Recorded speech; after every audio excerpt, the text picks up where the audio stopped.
प्रधानमंत्री ने कहा है कि फार्मर्स के साथ, फिशरमैन के साथ, उनके इंटरेस्ट के साथ कोई कॉम्प्रोमाइज नहीं होगा, चाहे उन्हें व्यक्तिगत उसकी कीमत चुकानी पड़ेगी, ये उन्हें मालूम है।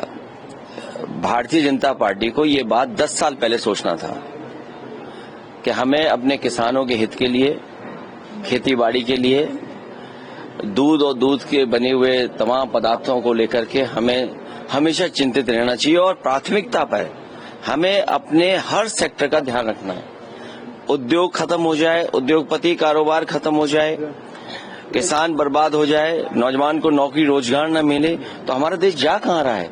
जो लोग ये दावा करते थे कि दुनिया में सबसे मजबूत रिश्ते हैं, कोई देश ऐसा नहीं छूटा होगा जहां पर भारत को सम्मान न मिला हो, उसके बाद आज ये कहना पड़ रहा हो सरकार को, तो ये बड़े दुखद है क्योंकि हम फॉरेन पॉलिसी पर पूरी तरह असफल रहे हैं।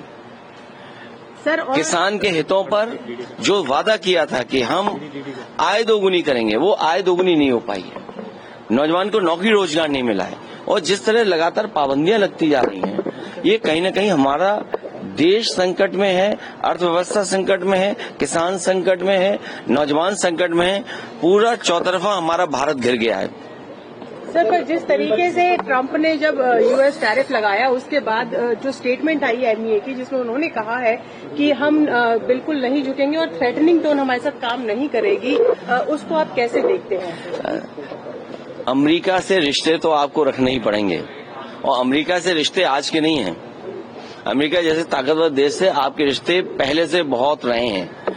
उन रिश्तों को कैसे मजबूत किया जाए और कैसे बेहतर किया जाए, इस दिशा में काम करना चाहिए और अपने हित, चाहे वो हमारे कारोबारी हों, चाहे हमारे किसान हों, उनके हितों में सोचना चाहिए। और फिर सोचने की बात तो ये है कि आज 11 साल सरकार की हो रही है, आखिरकार ये कहना क्यों पड़ रहा है, क्या वजह क्यों कहना पड़ रहा है।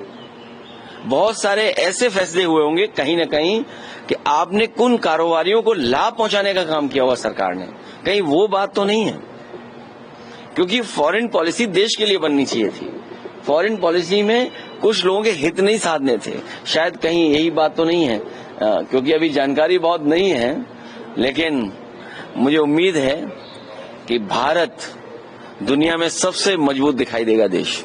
सर, प्रधानमंत्री चाइना भी जा रहे हैं, सर प्रधानमंत्री चाइना जा रहे हैं, तो हमारे डोवाल जी मॉस्को में है। अगर वो चीन जा रहे हैं तो हमारे मुख्यमंत्री जी को भी जरूर लेते जाएं, क्योंकि वो नाम बदलने में आसान है, वो नाम चीन का भी हो सकता है बदल दें। सर उन्होंने कहा कि जी फॉर गणेश जी हमारे टाइम में, और अगर गलती से समाजवादी पार्टी सरकार आ जाती तो जी फॉर गधा, किस तरह से क्या कहेंगे?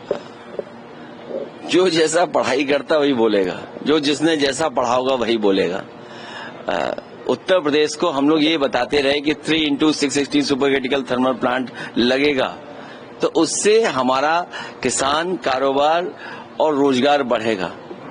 आज तक मुख्यमंत्री नहीं बोल पाए होंगे। और अगर वो चाहते हैं पढ़ाई बच्चे पढ़ें, गाफ और गरीब भी तो हो सकता है। हम लोग गरीब के बच्चे पढ़ा रहे हैं, जो प्राथमिक विद्यालय में जा रहे हैं वो सब गरीब बच्चे जा रहे हैं, उन गरीब बच्चों को हम लोग पढ़ा रहे हैं। गाफ और हमारे लिए गरीब है, हो सकता है बीजेपी के लिए गाफ और गधा हो, जिसने जो पढ़ा हो वही बोल सकता है।